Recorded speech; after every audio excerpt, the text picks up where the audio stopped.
Hello. I invite you all to join me in a course that I'm teaching on Samkhya. It's an 8-week course. Samkhya is a very important Indian philosophy. It's a realist philosophy and it remains steadfastly silent on the question of God. We can say that it's a nodal Indian philosophy because it informs almost all post Vedic schools of Indian thought, be it yoga, Tantra, Buddhism, Vedanta, and so on.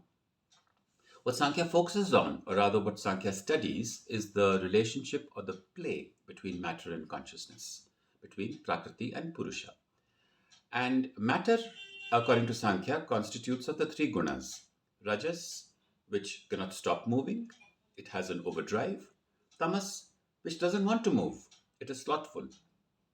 And Sattva, on the other hand, which is buoyant and luminous in nature, but a luminosity and a buoyancy that will arise only if and when allowed, i.e., when the conflict between rajas and tamas will be resolved. So we can safely say that matter or prakriti, according to Sankhya, is nothing else but movement, different shades of movement. So what it's proposing is actually the tempering of movement, including the movement of mind, which also, according to Sankhya, is nothing else but matter. Consciousness of Purusha, on the other hand, is nothing else but seeing, perpetual witnessing, but with detachment, with vairagya, from one remove, with a in a disengaged manner, and from a state of aloofness, so to speak. It is proposing aloofness, kaivalyam, and the purpose of Sankhya is to obtain this condition, this state of kaivalyam, this aloofness. And aloofness, this kaivalyam is nothing else but what Vedanta calls moksha. But interestingly, it is proposing kaivalyam without the mention of God, without morality, and without the accruing of virtues.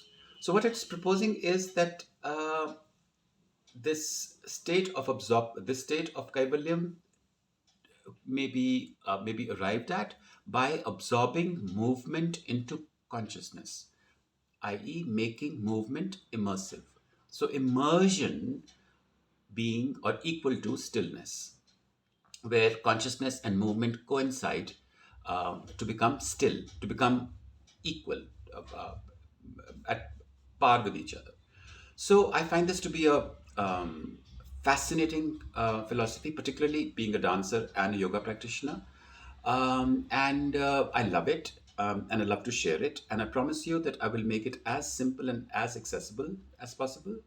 Make these complex concepts as simple as possible. And more than that, I also feel that it's very important.